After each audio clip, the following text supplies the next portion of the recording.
Hey, Coach, so glad you found us. Couple things. First of all, subscribe. We love those people that subscribe. That's the first thing. Second thing is go over and check out teachhoops.com for coaches who want to get better. Let me help you win more games, less time, 30 plus years of coaching. Come join our community. It is unbelievable. There's nothing else like it. 14-day free trial. It's the only place you'll find that on the web. Let us help you become better basketball coaches. All right, let's head off to the video. All right. Welcome to Coach Unplugged. Happy Sunday morning, Dave. Yeah, happy Sunday. Happy Sunday. This won't be going out on Sundays, but my podcast listeners know that. So we're all good. Dave, I know a lot about your background, but the listeners don't. So why don't you tell me a little bit about how you got into athletic training and sports performance and all that. Tell the people a little bit about your journey, and then I'm never bashful. I will jump in, and I've got tons of questions for you. Sure. But why don't you just tell the listeners about you a little bit first? Yeah, I think my journey is a little bit different than some. I started off as an athletic trainer. I went to Minnesota Duluth and got a degree in teaching physical education and a degree in exercise science. And then I thought I was going to be a high school physical education teacher and an athletic trainer until I realized I really didn't like 13-year-olds all that much at that time. So do you think, okay, so before we go farther, do you think the teaching part of your undergrad has helped in your, like, tremendously what you're doing right now? Yeah, 100%. I mean, the ability to work with groups and understand how to manage groups and, becoming more patient, obviously, as I got older, made it much easier to work with 13-year-olds. And now I actually kind of enjoy working with that population a little bit more. So, but I went on to get my master's degree in exercise physiology at Northern Arizona University. Again, still thinking I was going to work in athletic training or strength and conditioning somewhere. And after finishing grad school, I came back to Wisconsin, worked at a small NAIA school as both an athletic trainer and a strength coach. Now, maybe basketball coaches, some may understand what an athletic trainer is, some may not. They're obviously two very different things. We think of a personal trainer and an athletic trainer as being the same thing, but they're very different. So tell the difference. Tell the difference. Yeah, I don't think people know that. Yeah, so I think as a personal trainer, your job is to work on, usually in a fitness center, working with general population people, getting them back to being healthy or losing weight or whatever that might be. Your exercise programming is really based on kind of a fitness, not so much performance. A lot of personal trainers, they'll go into sports performance because it can be a lucrative business for them. And certainly I think athletes are more fun to work with than the general population can be, in that we get to do a lot more fun things with them because they're more athletic, right? But then an athletic trainer is more on the medical side. We're an allied health profession where we can see young, healthy, active patients and work on their rehab programs as well as work on injury prevention. Athletic trainers are always the people on the court or on the field that are kind of the first to evaluate an injury and help athletes get back to play. So our background in education is much more, I don't know, it's much more involved. You can get a personal training certification in a weekend.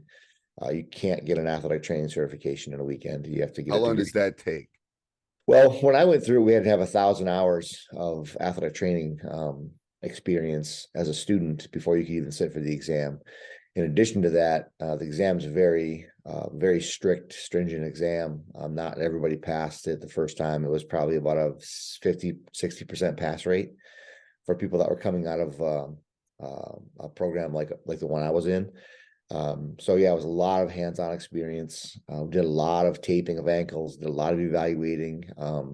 It's a much more challenging degree, I think, and harder to attain than a weekend certification. Yeah. So, and I think, well, at least I know from ours, and Bree, it's like there's definitely a relationship with the area doctors and hospitals and healthcare providers, and they're almost like the in-between in some respects. Yeah, they're the connection definitely to the higher level providers. I think that's the motivation for a hospital like ours to have athletic trainers in the schools, is to kind of be that first contact so we can get to athletes sooner, and get them on a path of rehab faster rather than letting them kind of mull around for a long time and letting the injuries sort of fester and worsen. And then it takes longer for it to heal, takes longer for the athlete to get back. So it's a nice conduit to get them back to play faster. I don't remember one in high school. I know when in college we had one because I remember twisting my ankle. Yeah, we didn't have one in high school either. I don't think it was a thing, was it? I don't know when the NS or the NATA started. I know, again, when I was in high school, I think our science teacher was our pseudo athletic trainer because he had taken an athletic training class in college, so, but yeah, it was not a very common thing. And taping ankles and all that stuff was nothing. Yeah. Right. And I think where we're at now with athletic training is where I'd like to see strength and conditioning go in the high schools. I think where we were 20 years ago with athletic trainers is kind of where we're at right now with strength and conditioning in a lot of scenarios where there's a coach that runs the weight room, but you don't really have a strength and conditioning coach in the high school. I think that's something that I'm really working hard to get pushed into high schools as a certified, educated, experienced strength and conditioning coach to work with these athletes. And much the same way athletic trainers can kind of be the easy conduit to better healthcare, strength and conditioning coaches can be the easier conduit to better performance and better training. Because that's the key. I mean, I'm telling you, because I don't know. I mean, I know 2% more than I did before about concussions, but all that stuff, I don't know. Tell me what offense to run down 3 with 3 minutes to go. I know, but I don't know the sports performance or the weight training part, or I don't know it. I mean, yeah, and that's not uncommon in basketball, right? Basketball, baseball, hockey, soccer. I think a lot of coaches are willing to say, I don't know this. It's kind of when you get in that football realm where, they're expected to know it, when the reality is, why should a football coach know it any more than a basketball coach? It's just that's the expectation, and so it's what they know from what they know, like from and that's the whole proliferation, right? I do what was done to me. My coach did what was done to them. Their coach did what was done to them, and so you're doing exercises and you're training like it's 1977, right? Because you keep proliferating the same thing that was done to you.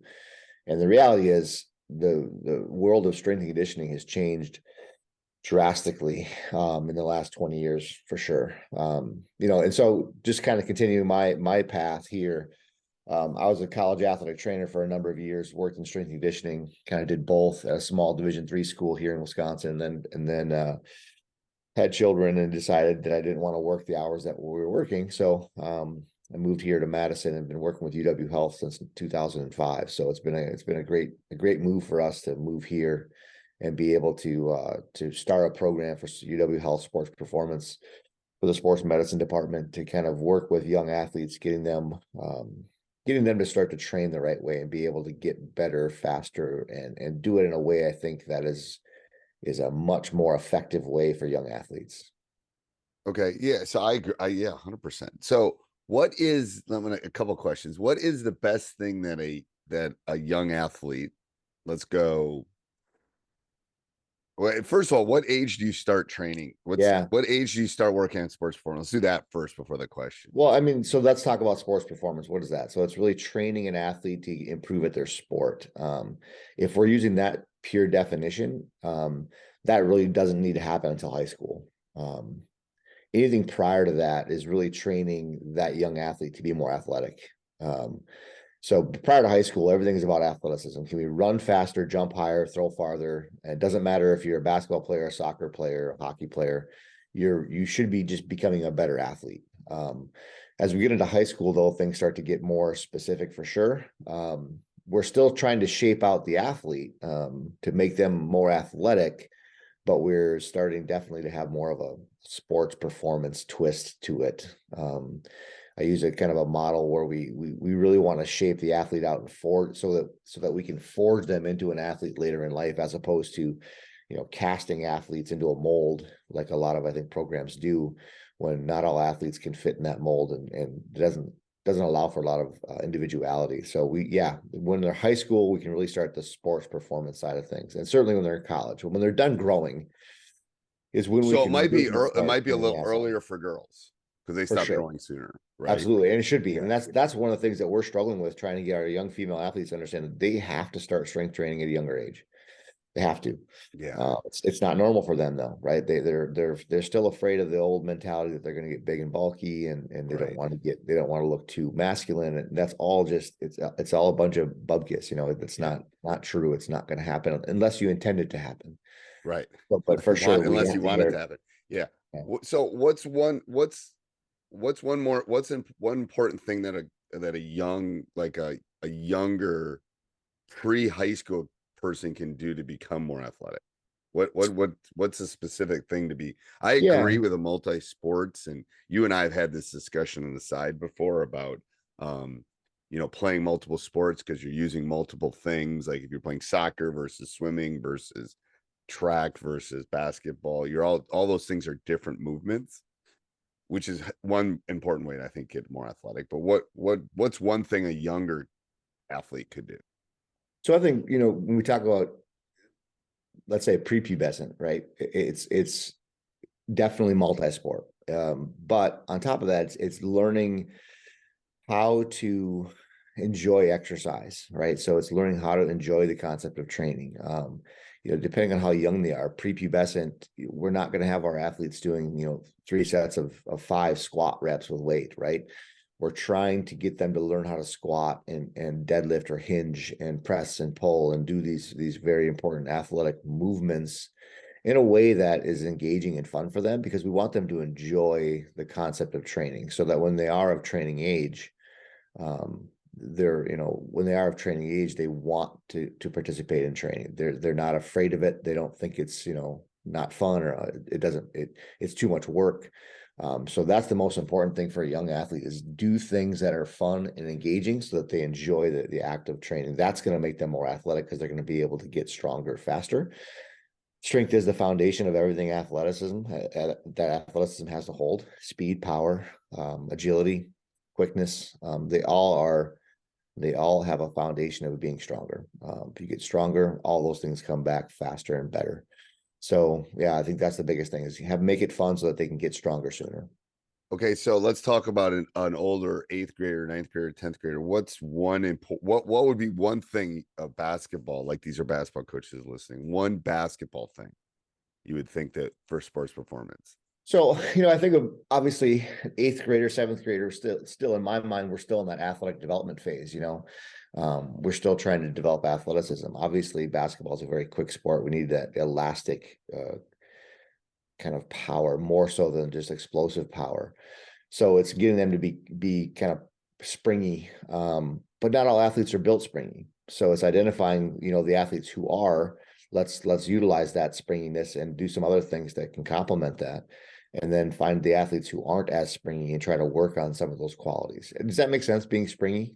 You know what I mean? I'm guessing getting up and down fast. Yeah, quickly, right? So volleyball power is different than basketball power. And I know you, as a former volleyball coach, maybe can recognize that, but why do you think that would be? So volleyball is a pre-timed sequence, right? Where you can kind of yes, approach, ding, load, yes. jump, hit, right?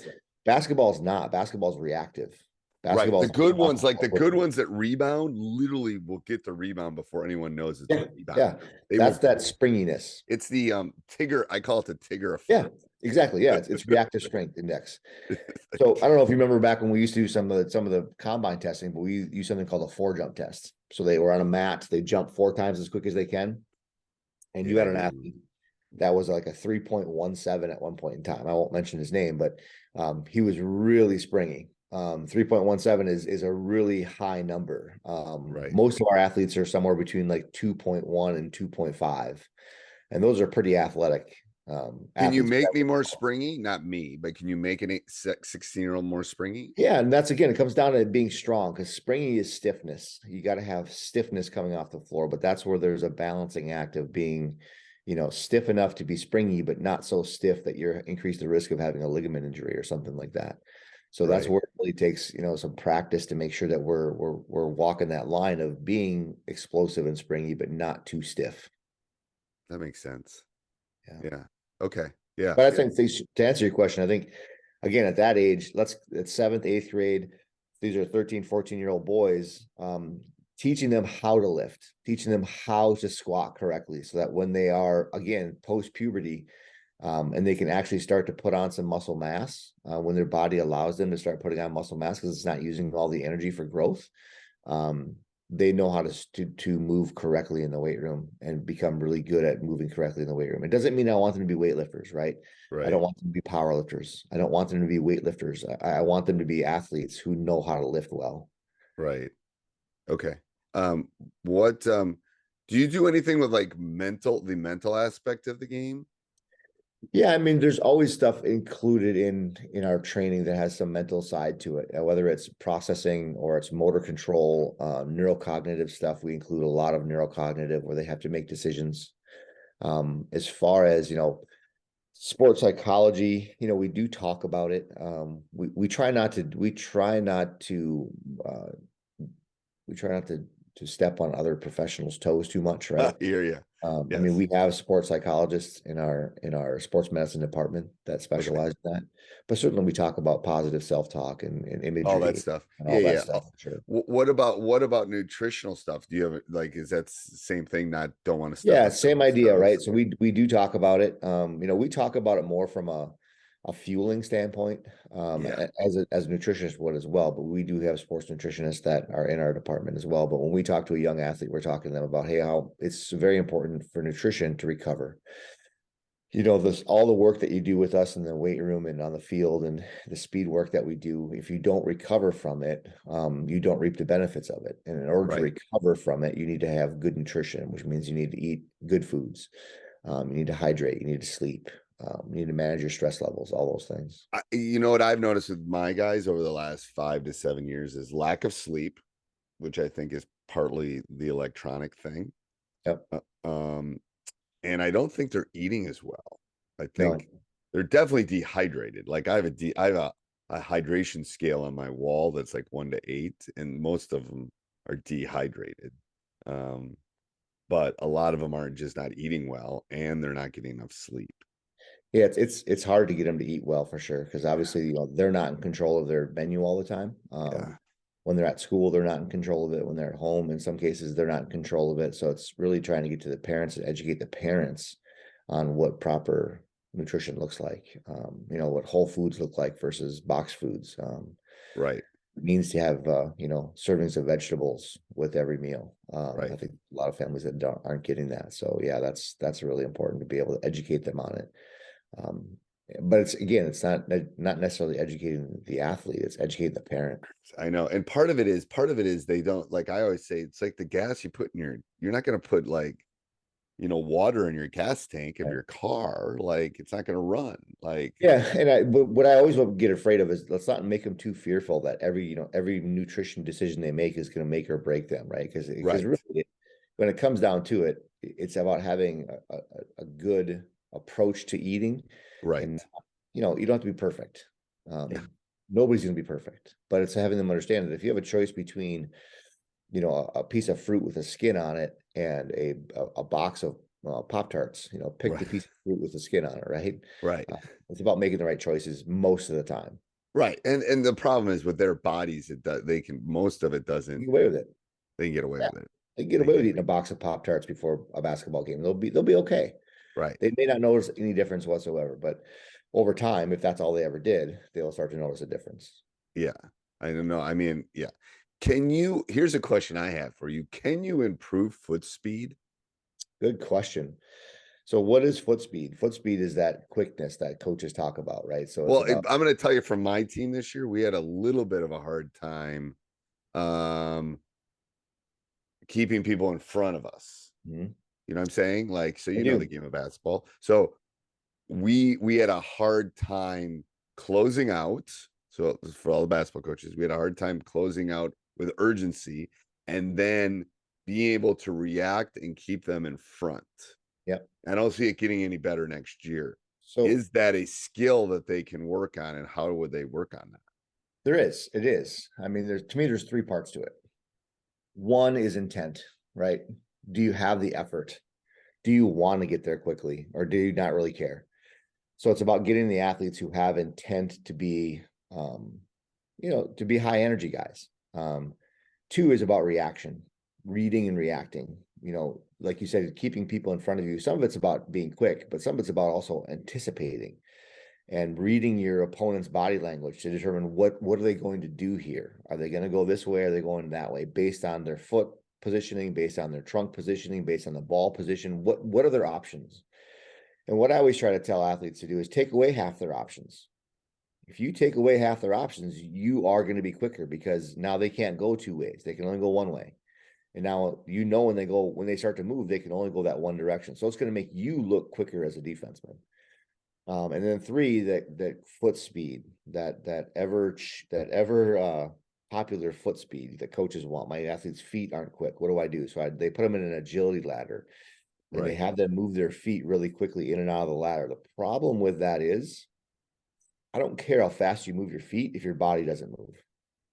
Well, it's not getting from the brain to the feet fast enough. Well, some of it, but again, some of it's anticipation, right? Right. But they have to be able to be explosive. And that goes back to that springiness, that quickness.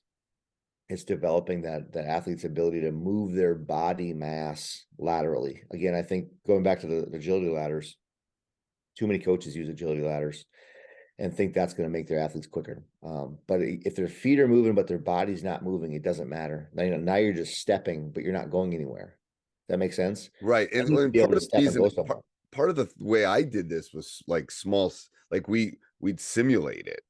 Yeah, for sure. And the small-sided games, for the basketball coaches know what that is.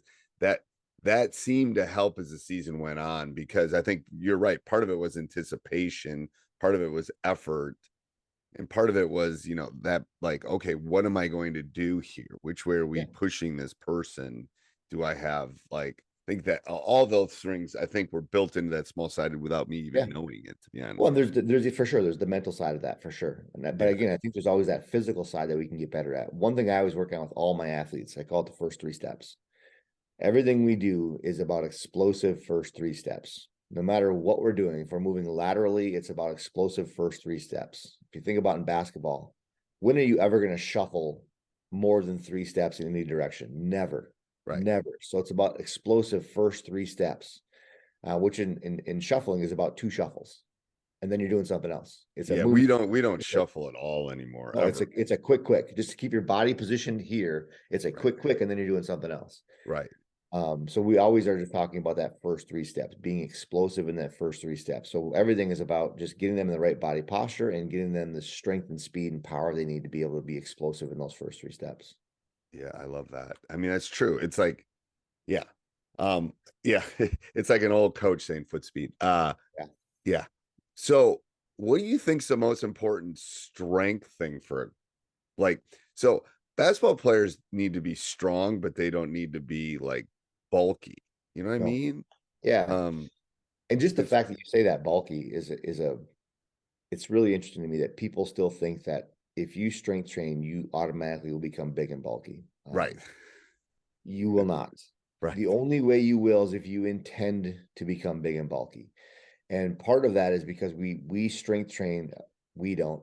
A lot of athletes will strength train as if it's 1986, right? We're bodybuilding. So we're doing bis and tris. We're doing chest and back. We're doing legs.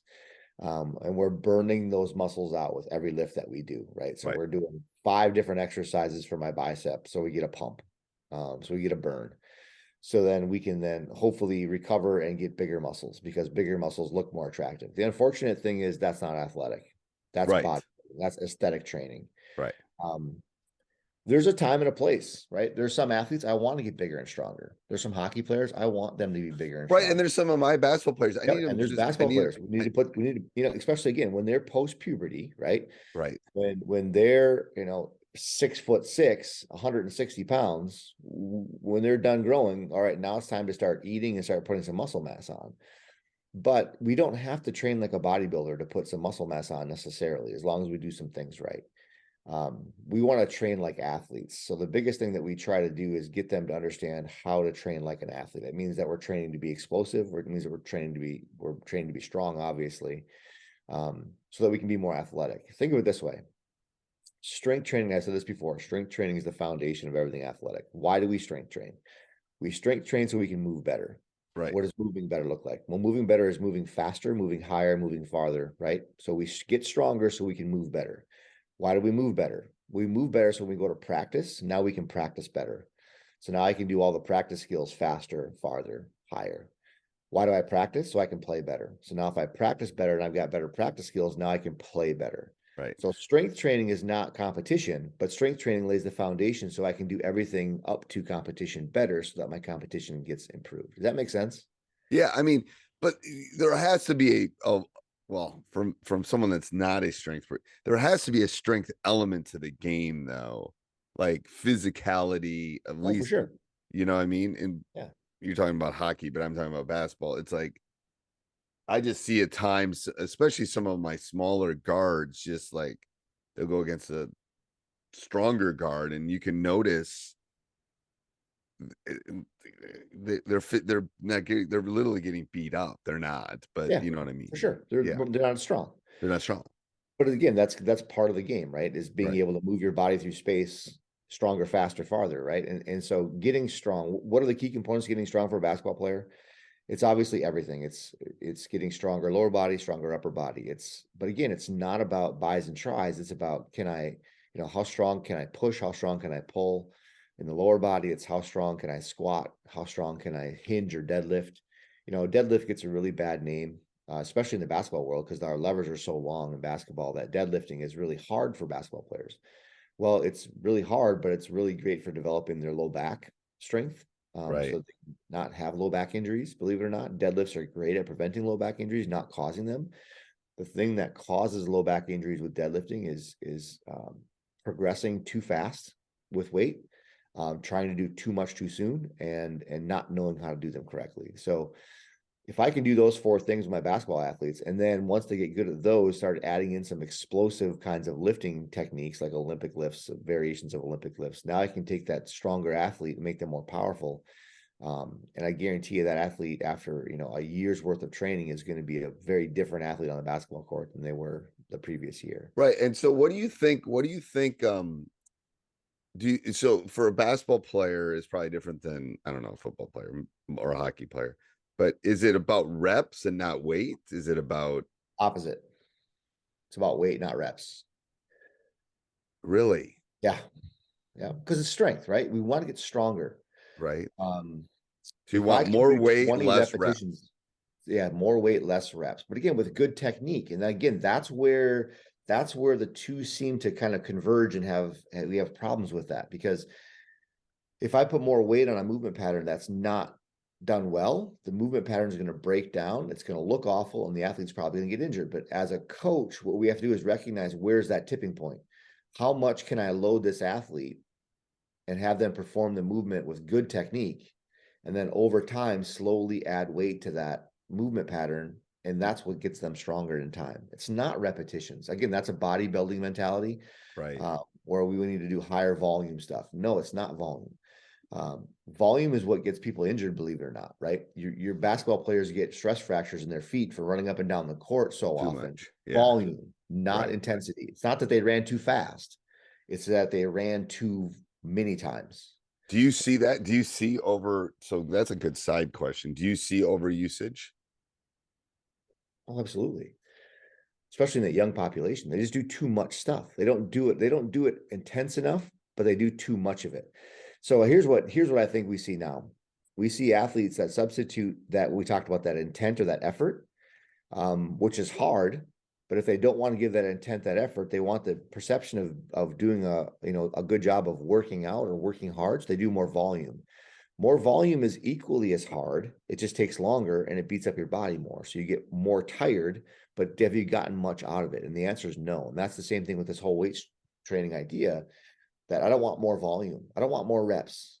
I want good reps done with a lower number with good technique. And that's what's going to make you stronger. Doing 5 sets of 5 is going to make you way stronger than doing 3 sets of 20. Way stronger. Really? Hands down, without a doubt. 3 sets of 20 is easier though, Steve, right? Because it's a lighter weight. Right.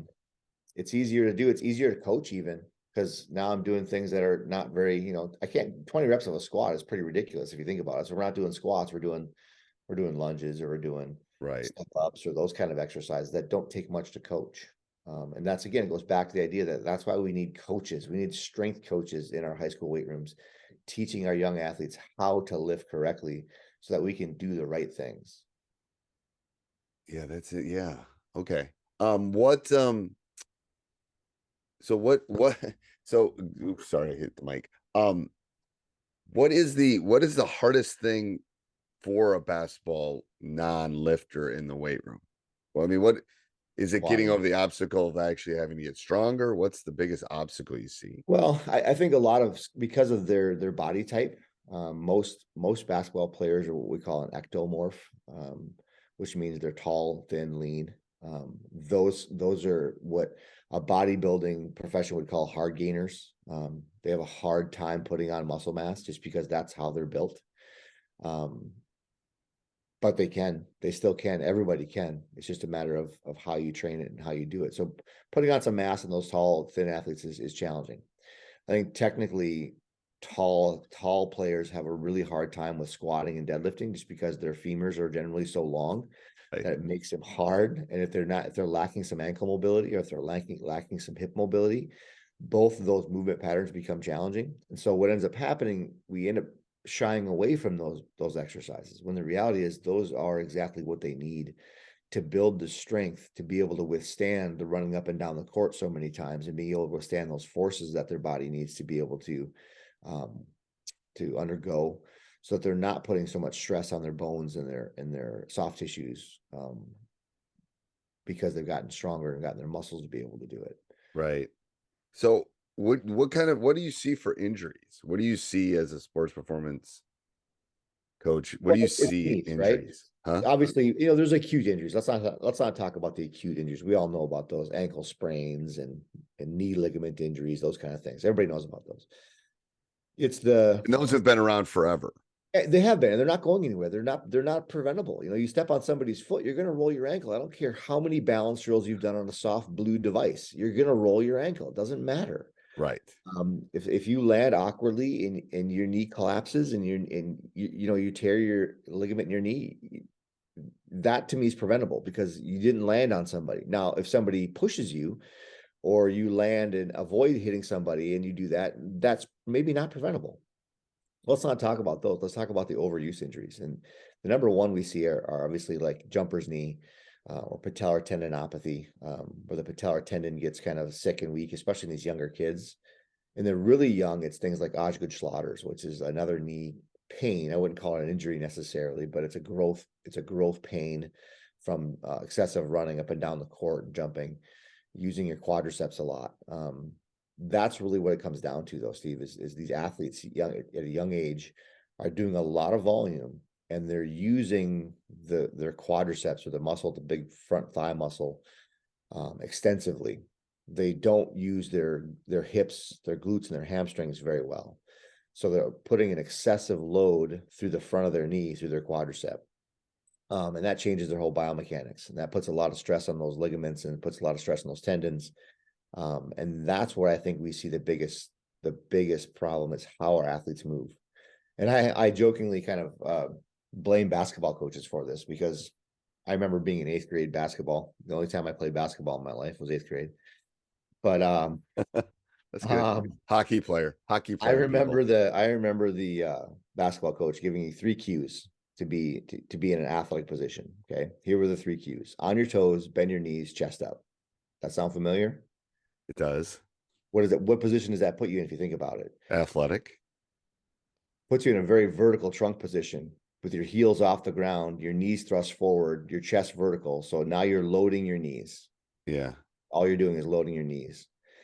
When the reality is, an athletic position is a hip dominant position, with my heels down on the floor, my hips back behind my heels. My chest is still relatively up, but it's a little bit more forward than what we think of.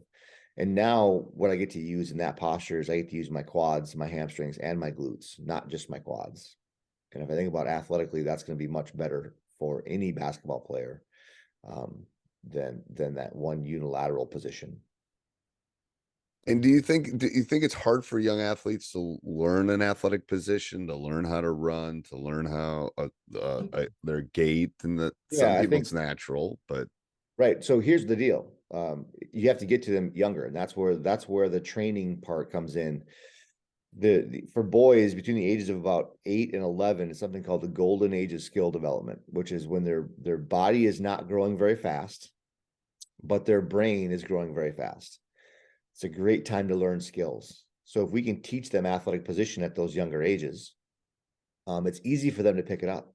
It's super easy for them to understand and learn how to move better. The problem is what happens during those ages? They're playing a lot of games, right? Those are the prime time AAU, prime time club ages when they're playing 40, 50 games a year. right, And it's all about competition. It's not about development. So we don't care what you look like if you scored 50 points. right. And that's what we have to get away from that. We have to get there. All right, this is a developmental age. A lot of athletes will learn to run with a ball in their hand or a ball at their feet. What do you think that does to their running mechanics?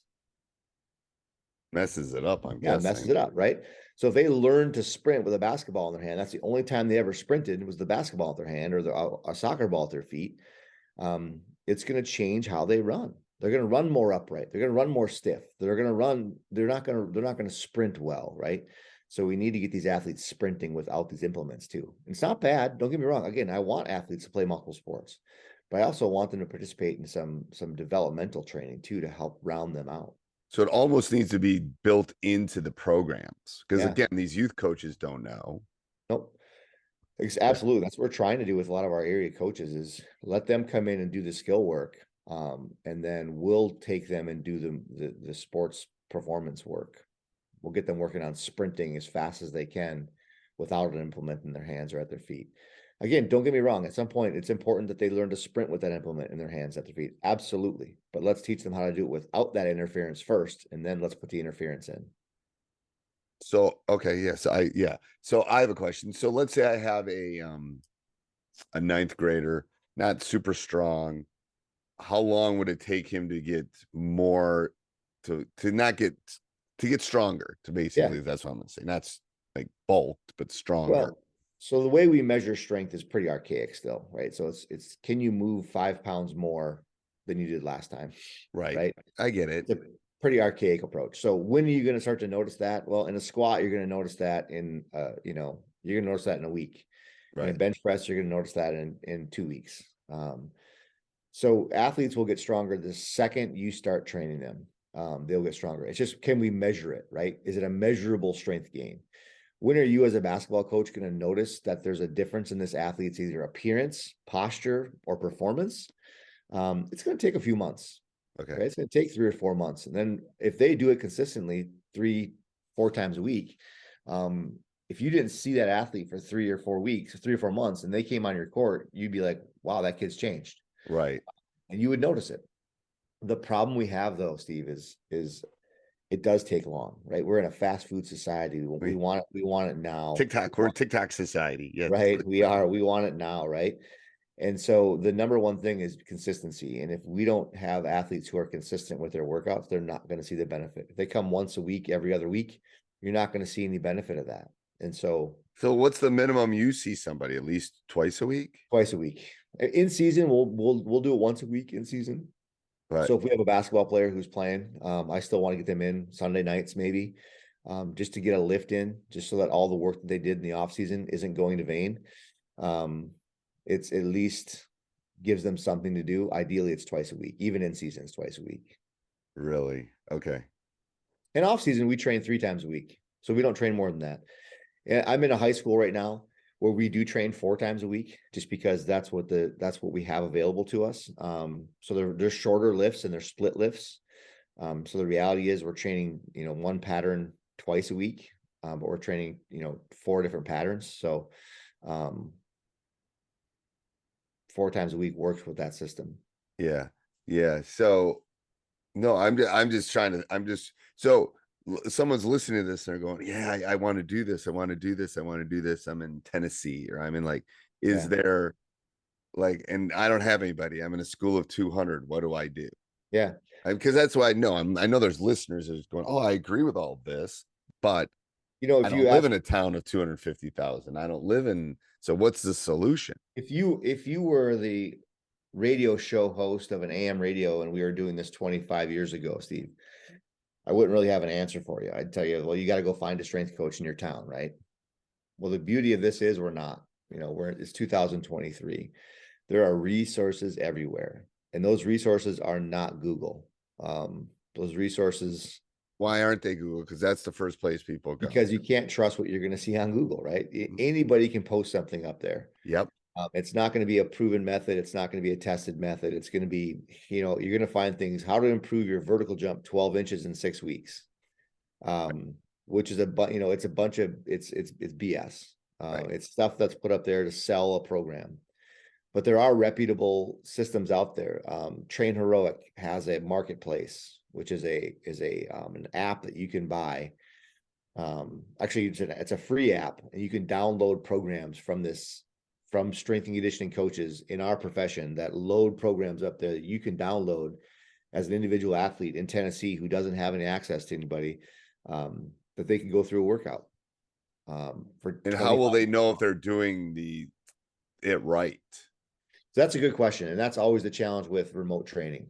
So they have videos, a good video library, so it shows you how to do the exercise. Some programs will have communications with the coaches that you could send form checks in. Okay. You have to look at the exact program that you're buying, but you could send in a form check to your coach to say, hey, I'm squatting 135 pounds. Is this right? And you can send in a form check, and they can then correct you and give you some feedback. It's not ideal. But again, what is ideal when you're talking about remote training? The ideal scenario is you've got a good strength coach in your school, right, who's got eyes on you, who teaches you proper progressions and is properly loading you with progressive weights. But in the absence of having that, we're going to have some drawbacks. And do you need weights to become stronger? Yes. Okay. 100%. At a certain point, right? I mean, everybody can get stronger. If you're starting at 0, just doing a body weight squat is going to make you stronger. After you've gotten kind of maxed out your body weight squat, now doing a lunge can help continue to make you stronger. After you've gotten through that, now you can do a single leg squat. That'll still make you stronger. But now you've pretty much exhausted what your body's capable of overloading. So now you have to add weights. Okay. So I'm just thinking if a kid wanted to do it at home and couldn't afford yeah, no, for sure. Especially young kids, right? Just learning how to squat correctly. Right. That's the first step. Learning how to get in the right postures and positions. I think that's one of the biggest things that I coach is that, there are these postures and positions that we need to own as athletes, and the athletic posture is one of them, where again, we want to get them out of our toes and knees. We want to get them more into our hips, because that's going to make me more powerful as an athlete. Yeah. No, I'm just trying to think of people that are listening, and it's like they're agreeing with everything we're saying, and they're yelling at. Yeah, looking to Train Heroic, I think. And again, I do nothing with them. We do use their app. We do send out remote programs to people that are interested. But there's a good marketplace there that I'm sure you could find anything you're looking for. And it's at least you're getting a program written by a strength and conditioning coach at least. So that's a plus, at least. Yeah. You're not getting some sales pitch that you're going to improve your vertical jump and you're going to improve your vertical jump 12 inches in 6 weeks. You're not getting that, at least. Right. And and if that's what you're looking for, there's other issues at that point. Yeah. You're not that's not really what it's about, but it's more, I look at it as I want to figure a way to make my athletes better athletes. And I also part of it's injury prevention. Yeah. I just don't want them to, because I think at least basketball is a really long season. So it can wear after a while. And again, injury prevention, Steve, is so much a coach can do for injury prevention. And it goes back to what I said before about volume. Have your practices gotten longer or shorter as you've aged as a coach? It's definitely gotten shorter. But I would say in the last COVID, we didn't have a season, so I'm still playing catch up. Yeah. It's 2 seasons. So I would say my February this year was longer than pre-COVID. Okay. I'm hoping by next year I can, just because it's like they just don't. I'm not doing more strenuous stuff. I'm more teaching. I'm more like rehab. because it's just I'm playing catch up after COVID. And But you as I a don't. coach, once you know what to filter out, what's not important and what is important, you can start to really focus in on those important things, and practice doesn't need to be as long. No. And the same thing for us in the strength and conditioning world. Lifts used to take 2 hours. Right. You weren't lifting 2 hours, you weren't getting it done, right? Right. Now our lifts, if we're lifting more than an hour, it's too long. We're not filtering out enough. We don't need to spend that much time in the weight room to get the benefits out of it. It's a whole dose response relationship. More than an hour doesn't get us a lot more than an hour does. So why do it?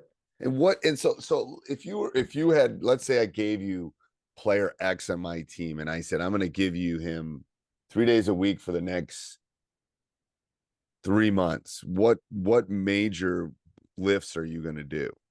Really all depends on what that athlete looks like, right? I'm going to test Okay. that athlete.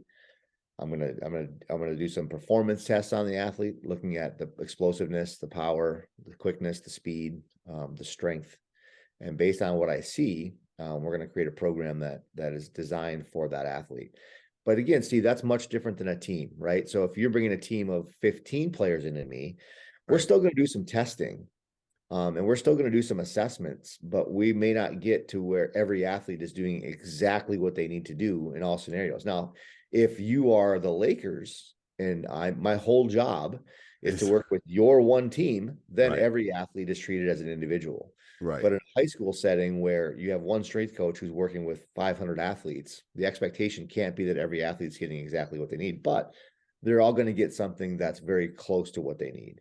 So as an individual athlete, we can do a lot of very, very specific evaluations and breakdowns and make sure that the athlete's getting exactly what they need. But really, so after we finish our evaluation, they might need lower body strength. We assess that their lower body is not very strong. So we're going to give them a lower body strength program. Doesn't mean that we're not going to do upper body strength. We are, based on how they jump. If their vertical jump is 28 inches, but their reactive strength index, that 4-jump test I was talking about before, comes in at 1.8, which again, we said the standard is about 2.1 to 2.5 with the really springy athletes over 3. Well, now we know that athlete's not very springy. So our plyometric program is going to focus on being springy. So we're going to do a lot of things to help with that. So, yeah. So, but you basically give a pre-test like in math class. Yeah, for sure. Yeah. You want to know where you're at. If we don't know where you're at, then how can I possibly make you better if I don't know where you're at? I hear you. What do you give a post test then when do you We see don't call them post tests. We call them this. We just continuously test them. I'm not a big fan. You're a stats guy, so you would know this, but I'm not a big fan of pre and post tests. In the world of biology, the body is so variable; it changes on a day-to-day basis. Oh, So yeah. if I pre-test you and then 6 weeks later I post test you, I could have pre-tested you on a really good neuromuscular day where your vertical jump's 28 inches, and I'm post-test you on a really bad neuromuscular day 6 weeks later. Now your vertical jump is 28 inches. It's going to look like I didn't improve your vertical jump at all. But the reality is 3 days later, now your neuromuscular system is really primed, and now you're at 32 inches. So the reality is I made your vertical jump better, but I just tested you on a bad day. So instead of that, we continuously test. You're always testing every day. So that's what I was saying. It's like, it's like when you go to the doctor and they check your blood pressure. Yeah. They just want lots of data points. Yeah. Because I might have just yelled at a kid in class and then gone and, been wired up on some caffeine and my blood pressure might be high. They want lots of data points. It's the same thing with you, I'm guessing. If you're always testing, it's easier. Yeah. But you need a starting point. The more data points we have, the better. And again, we're doing it as part of training. So when athletes come in, they might be asked to do a vertical jump every day they come in, because I want to know what their neuromuscular readiness is.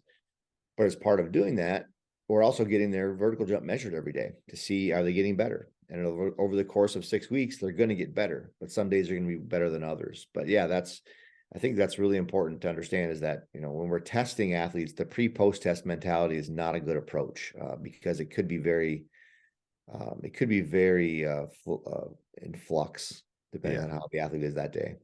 So if you could give one tip to a coach as far as athletic performance, what would be you can only give them one tip. They're only going to hear this one tip from you. What would you say for sports performance that you would give to the basketball coach? Again, because it's the foundation of everything. This sounds like a broken record, or I sound like a football coach saying this. I understand that I want people to understand that I've been around for a long time. I've been a strength and conditioning coach for 27 years. And I've seen the things come and go. So I'm not saying this flippantly.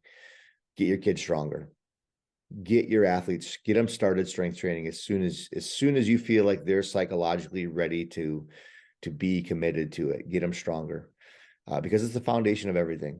And again, I'm not saying that I want them to be powerlifters. I'm not saying I want them to strength train like football players. I want them to strength train like an athlete. I want them to be to strength train in a way that helps them move better, not in a way that hinders their movement. So get them stronger. As soon as you can start to do that, start working on the technique that lays a foundation, so that again, when they're post puberty, they can actually start to get on and put some muscle mass on and get stronger when it matters. And what age would that be? It's different for everybody, really. Okay. The first part is if you have a kid who's really, obviously we all know that there's 11-year-olds out there who act like 15-year-olds, and then there's 11-year-olds out there who act like 8-year-olds, right?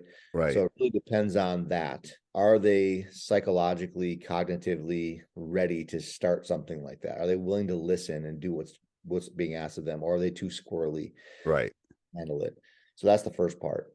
Physiologically, like I said before, girls need to start strength training as soon as they start to hit their growth spurt, because they're going to get That's like 12. That's like 11, 12 probably. It's 11 and a half. Yeah, 11 and a half years old. That's the average growth spurt for females. Because their levers are going to get longer, but they're not going to get stronger.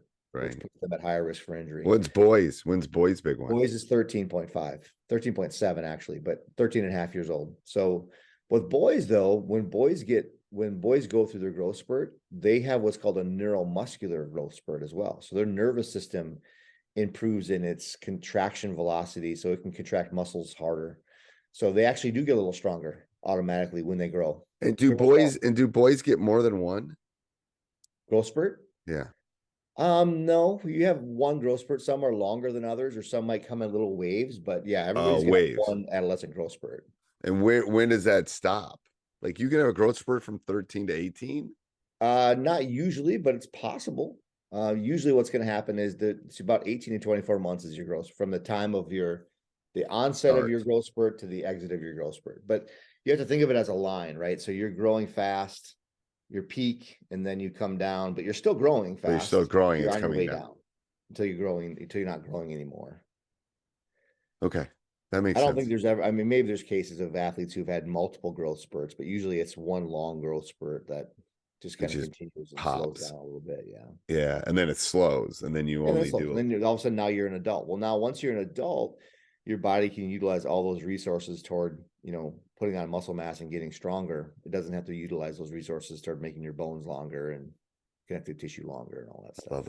I love that. Well, thank you. I know you got to go head off to work, so thank you for being on. I appreciate it. You answered all my questions. Excellent. Very rarely do you answer all my questions without making fun of me, so I appreciate it. I didn't make fun of you once. Not once. I know. That was very good. All right. Thank you. All right. Have a good day. See you. Thanks.